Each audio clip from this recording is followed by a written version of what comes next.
Assalamualaikum warahmatullahi wabarakatuh. Jumpa lagi dengan Pak Bobi di pembelajaran dari rumah.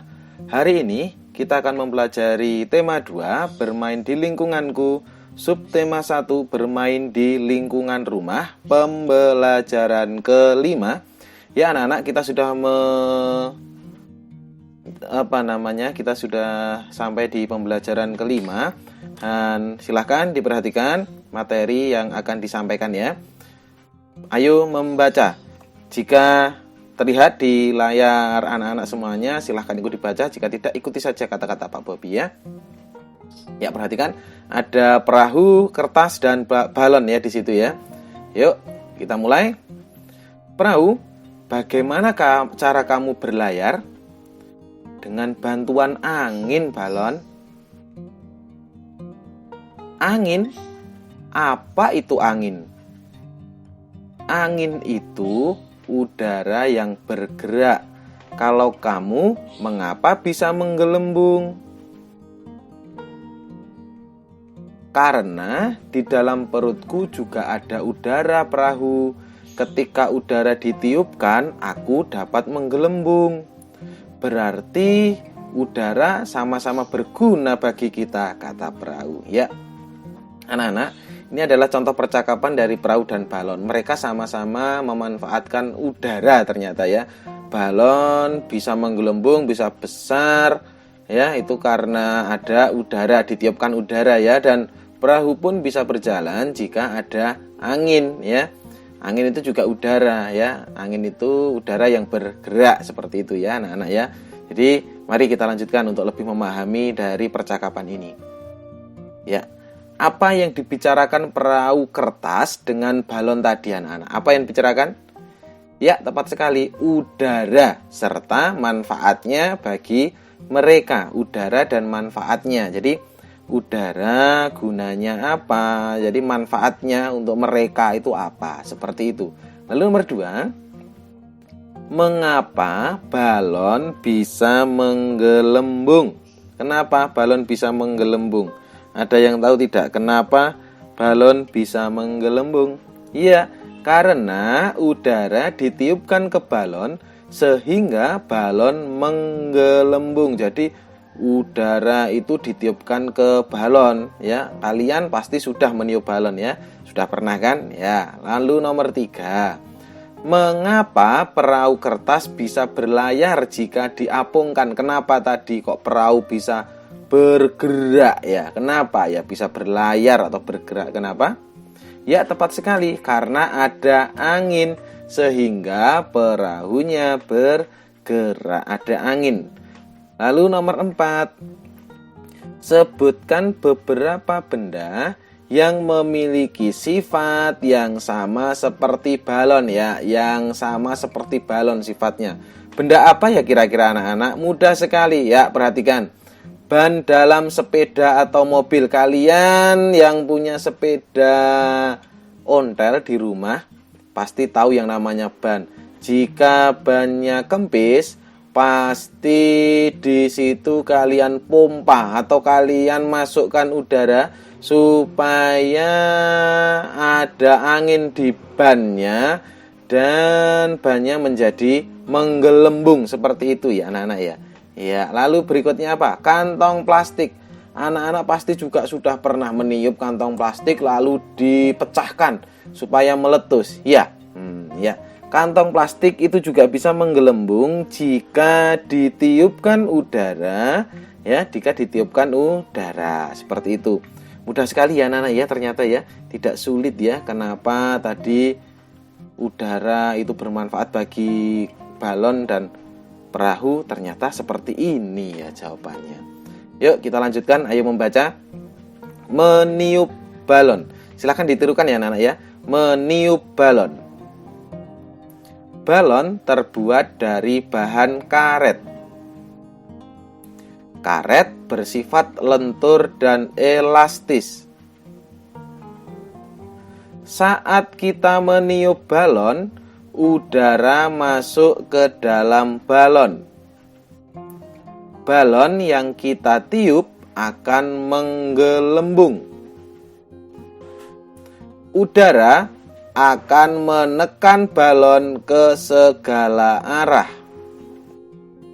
Udara dalam balon akan menyesuaikan dengan bentuk balon. Lalu berikutnya, begitu juga dengan kantong plastik. Ya. Artinya, bentuk udara mengikuti bentuk wadahnya. Artinya, bentuk udara mengikuti bentuk wadahnya. Ya anak-anak, jika masih belum paham tentang bacaan ini, nanti anak-anak bisa mengulangi lagi videonya ya, supaya paham apa itu udara ya, dan bisa kalian lebih pahami di bacaan ini. Lalu kita lanjutkan ya. Kita lanjutkan. Ya, jawab pertanyaan berikut. Yuk, jawab pertanyaan berikut. Jawab pertanyaan berikut ini, silahkan. Nomor 1, bagaimana bentuk udara ketika ditiupkan ke balon?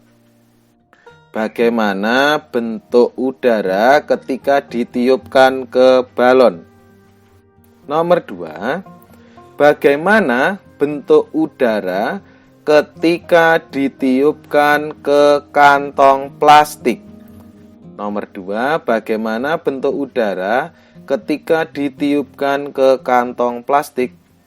Nomor 3, apakah sama bentuk udara ketika ditiupkan ke balon dan kantong plastik? Nomor 3 ya. Apakah sama bentuk udara ketika ditiupkan ke balon dan kantong plastik? Lalu nomor 4, bagaimana menurutmu sifat udara? Sifat udara tadi bagaimana? Sudah Pak Bobi jelaskan ya di awal tadi. Ya, ini nanti kalian kerjakan, kalian tulis di buku ya anak-anak ya. Kalian tulis di buku. Pertanyaannya itu nomor 5, ceritakan kembali secara lisan isi teks meniup balon. Ceritakan, kamu tulis singkat saja isi teks yang sebelumnya tadi, sebelum ini tadi ya. Meniup balon ya, judulnya meniup balon, kalian tulis secara singkat saja. Ya, soalnya ada 5, ini yang harus kalian kerjakan nanti ya anak-anak ya. Ya, Pak Bobi lanjutkan ya. Perhatikan aturan di rumah ini ya. Aturan di rumahku. Yang pertama, nomor 1 ya, bangun pagi pukul 5. Ini aturan yang ada di rumah ini. Nomor 2, setelah bangun merapikan tempat tidur. Yang ketiga, selalu minta izin bila bepergian. Nomor 4, dalam bermain tidak boleh lupa waktu. Yang kelima, setelah makan membersihkan meja dan mencuci piring. Nomor 6, sore hari membantu pekerjaan orang tua. Nomor 7, pukul 19 atau 7 malam belajar dengan rajin. Lalu yang ke-8, pukul 21 atau pukul 9 malam tidur. Ini adalah contoh aturan di rumah ya anak-anak ya. Jika di rumah anak-anak belum ada aturan, mungkin anak-anak bisa melihat aturan di rumah ini ya. Nanti bisa menerapkannya di rumah dan bisa juga membuat aturan di rumah bersama orang tua ya. Supaya apa? Supaya dalam keseharian kita itu tertib. Tertib dalam bangun, tertib dalam tidur, tertib dalam belajar, tertib dalam akan bepergian, tertib saat setelah bangun tidur, seperti itu ya anak-anak ya. Lalu tugasnya ya, kamu telah membaca beberapa aturan di rumah tadi ya. Nanti ada tugas dan silahkan dilihat dulu ini ya. Nomor 1, ini ada kegiatannya menonton sampai larut malam. Perlu dilakukan atau tidak boleh seperti ini? Iya, betul sekali, tidak boleh dilakukan. Lalu nomor 2, membantu ayah dan ibu. Itu perlu dilakukan apa tidak? Perlu dilakukan. Berikutnya, mengerjakan PR. Ya, tepat sekali, perlu dilakukan. Bermain dengan curang tidak boleh dilakukan. Lalu yang terakhir, minta izin kepada orang tua bila akan bepergian, perlu dilakukan. Ya anak-anak, seperti di layar yang kalian lihat, ini adalah contoh-contoh kegiatan yang sesuai aturan dan tidak sesuai aturan, sehingga di situ diberikan centang perlu dilakukan atau tidak boleh. Itu yang sesuai dengan aturan di rumah. Dan tugas kalian nanti di rumah, ya, tugas kalian bersama orang tua berdiskusilah dengan ayah dan ibu tentang aturan di rumahmu. Tuliskan aturan tersebut seperti kolom berikut. Jadi aturan apa yang ada di rumahmu, anak-anak bisa nanti dituliskan. Jadi tugasnya untuk pembelajaran kelima ini ada 2 ya anak-anak ya.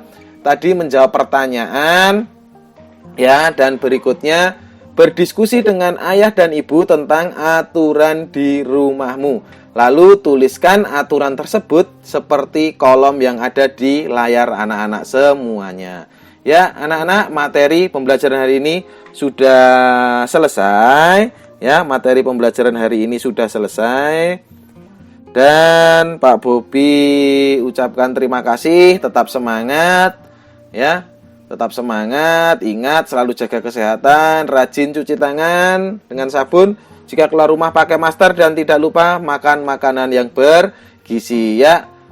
Sampai jumpa di pembelajaran berikutnya. Wassalamualaikum warahmatullahi wabarakatuh.